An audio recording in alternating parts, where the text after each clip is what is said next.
Today is the anniversary of the Stonewall Uprising of 1969 in Greenwich Village, New York City. I'd like to use the opportunity it presents to discuss the role of street power in political change. The origins of the uprising lie in the draconian laws against homosexuality.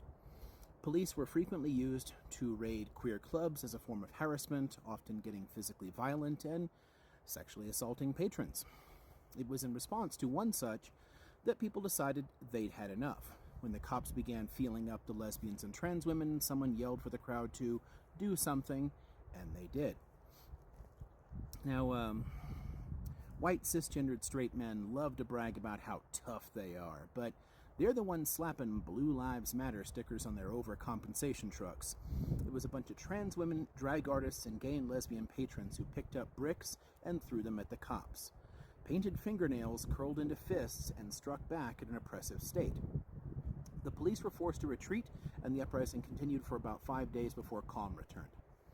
Right-wingers love to claim that legal and social tolerance for the LGBTQIA+ community came due to a Hollywood conspiracy, or from woke teachers, or even as a Jewish conspiracy to weaken the West.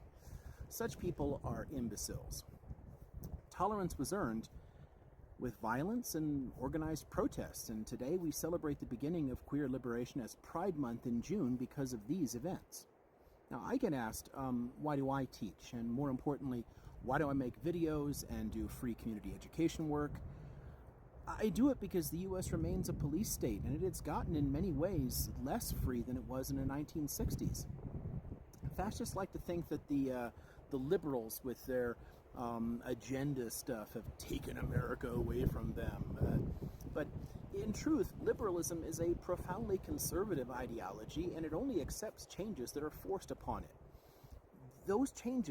These changes we're talking about here and others, were forced due to repeated acts of rebellion, from John Brown to Eugene Debs, from the IWW to the BPP. People have organized to demand liberty, and the elite have always closed ranks and made token changes only under duress. These days, the U.S. has two main political parties, a conservative one, the Democrats, and a fascist one, the Republicans.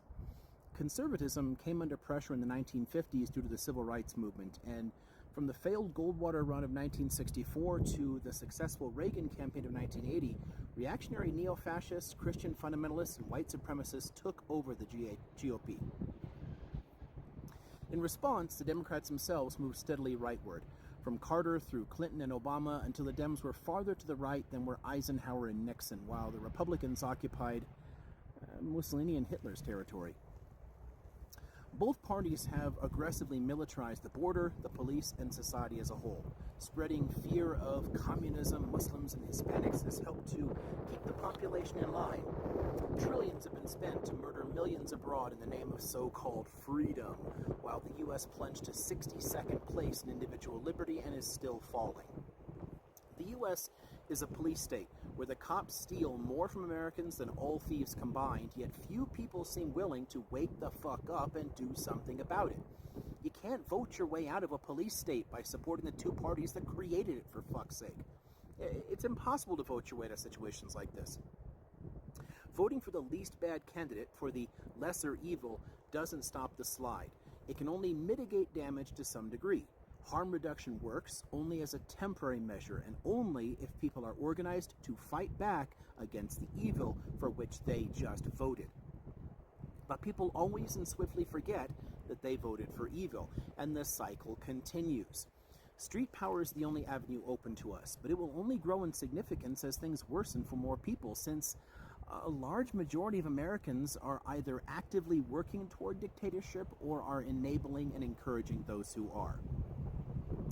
During and after those days of rioting in 1969, the queer community unleashed a groundspring of organizing that eventually brought queer culture out of the shadows. But in the process, people forgot the revolutionary ethos and the violence, and it became a commercialized and timid bunch of liberal nonsense. It became rainbow capitalism. Gay liberation didn't happen because of merchandising or voting. It happened because queer people threw bricks and formed a revolutionary underground. The threat of such actions is what galvanized liberals to enact change, so that they could cynically preserve as much as they could of the status quo. Liberals and conservatives will always oppose breaking down the power structures and offering people real freedom. The best we can get under liberal democracy and capitalism are crumbs of liberty, and even then, only if the establishment is scared into it by well-organized movements. That is how change has occurred repeatedly in our history, not just by voting, but by acting. Past cycles of progress have improved the lives of many, but instead of staying active and radical, the people's movements in the 1960s, for example, were co-opted by liberals and tamed. The fire of the Black Panther Party, the American Indian Movement, etc. was snuffed by a combination of elite pandering and state violence. We need to be better organized in order to stay the course, and one component of that is education. If we can't radicalize the liberals and build sustainable street power coalitions, the state and media will continue to divide us against each other to ensure their power is never threatened. If you want positive change, remember that political action is always galvanized by street politics, by the leadership demands of the radicals. Thinking we can legislate our way out of trouble is one reason the far right got so powerful in the first place. While liberals snoozed, the right, from the Birchers to MAGA, over the last 70 years, they organized. We aren't fighting Burkean or Eisenhowerian conservatives anymore. The GOP is a neo-fascist movement and has been growing more and more akin to the Nazis since Reagan. 1933 is already here. The difference for the U.S. is that we won't need an overtly military state.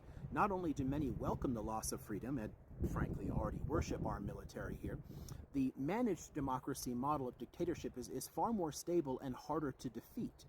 Our fascists learnt a lot from the classic era fascists, and the general public have been oblivious to all of it. The republic that people celebrate on the 4th of July that's coming up, it died with Reagan, and people still haven't woken up to the reality of that. Getting people to face uncomfortable truths is the reason I got into education and politics. Those who refuse the lessons of history are condemned to repeat its mistakes, and Americans are some of the most historically ignorant people in the developed world. That is, frankly, by design, because it is not in the interest of the ruling class to educate a population. It never has been. We need to do that for ourselves. If we can do so, and if we can heed those lessons of the past and really organize for a long-term struggle, we can become a truly free society.